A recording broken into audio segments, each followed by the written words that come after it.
বাবা শব্দটি সবার কাছে কেমন যেন, কারো কাছে প্রিয়, আবার কারো কাছে অপ্রিয়। মা শব্দটি সবার কাছে অধিক প্রিয়, কারণ মার কাছে আমরা অনেক কিছু শেয়ার করে থাকি। মাকে সবাই আমরা বন্ধুর মতো মনে করি, কিন্তু সেক্ষেত্রে আমরা বাবাকে অনেক ভয় পাই। বাবার কাছে কিছু বলতে গেলে আমরা লজ্জিত হয়ে যাই, কিন্তু বাবা কখনো বন্ধু হয় না কখনো প্রিয় ব্যক্তি। বাবারা আসলে কখনো প্রিয় ব্যক্তি হতে চায় না। তারা কখনো রাগ বা কখনো মার, কখনো কিংবা একটু বেশি শাসন করে থাকে। কিন্তু এই রাগ বা শাসন কোনোটি আমরা বুঝতে চাই না। এই রাগ এবং শাসনের পিছনে যে কতটা ভালোবাসা এবং আদর লুকিয়ে থাকে তা আমরা কখনোই দেখতে চাই না। আচ্ছা, মনে পড়ে সেই ছোটবেলার কথা, যখন আপনি আমি হাঁটতে পারতাম না, সোজা হয়ে বেশিক্ষণ দাঁড়িয়ে থাকতে পারতাম না, পড়ে যেতাম। আর অমনি পড়ে যাওয়ার আগে বাবা ধরে ফেলতো, হাতে ধরে টিক টিক টিক টিক করে হাঁটা শিখিয়েছেন। মনে পড়ে সেই দিনগুলোর কথা, বাবার পিঠে উঠে কতই না ঘোরা খেলতাম। বাবা বসে থাকতেন, তার হাঁটুর উপর শুয়ে কতদিন ঘুমিয়ে পড়েছি। আর শুয়ে শুয়ে কত শত ভূতের গল্প, রাজা রানীর গল্প, আবার ইসলামিক ইতিহাস শুনেছি। কই বাবা তো কোনোদিন বিরক্ত বোধ করেননি। আর যখন আমরা বড় হয়েছি, আর একটু শাসনে আমরা মন খারাপ করি, কারো সামনে কিছু বললে আমরা অপমানিত বোধ করি। কিন্তু একজন বাবা আমার আপনার চেয়ে অনেক ভালো বোঝেন যে কোথায় তার সন্তানকে কি বললে সে অপমানিত বা সম্মানিত হবে। তাই সেটা নিয়ে আমাদের চিন্তা না করলেও চলবে। বাবারা নিতে জানেন না, তারা শুধু দিতে জানেন।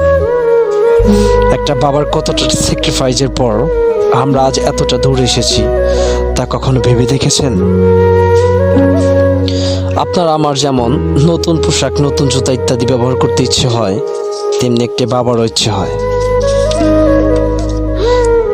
কিন্তু একজন বাবা নতুন শার্ট না কিনে সেই পুরনো পাঞ্জাবি কিংবা শার্ট দিয়ে পার করছে মাসের পর মাস। এক জোড়া জুতা 2-3 বার সেলাই করে পার করেছেন বছর। আর যেখানে কিনা আমরা কোথাও যাইতে গেলে ম্যাচিং করা শার্ট, ম্যাচিং করা প্যান্ট, জুতা না হলে যেমন আমাদের চলেই না। বাবার সবচেয়ে বড় গুণ হলো পকেট খালি, কিন্তু কখনোই সন্তানকে হতাশ করেন না। বাবা মানে হাজারটা সমস্যার সমাধান এক নিমেষেই শেষ।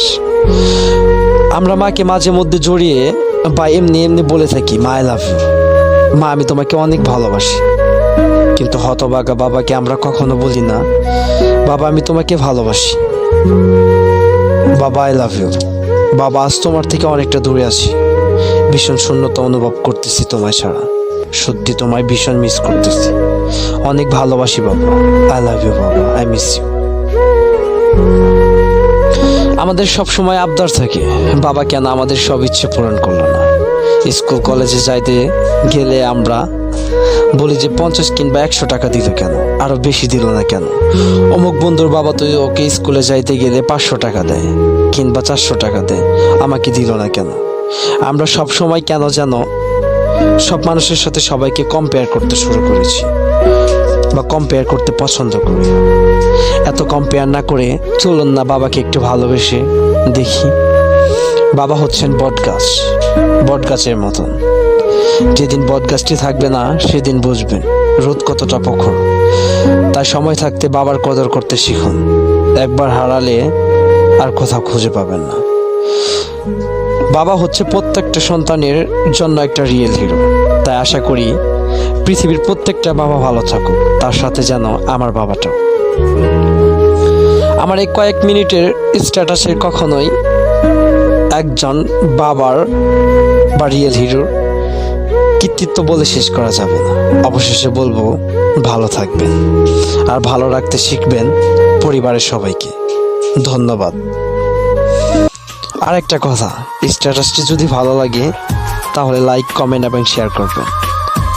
আর এরকম স্ট্যাটাস পেতে অবশ্যই আমার চ্যানেলটিকে সাবস্ক্রাইব করবেন। আল্লাহ হাফেজ।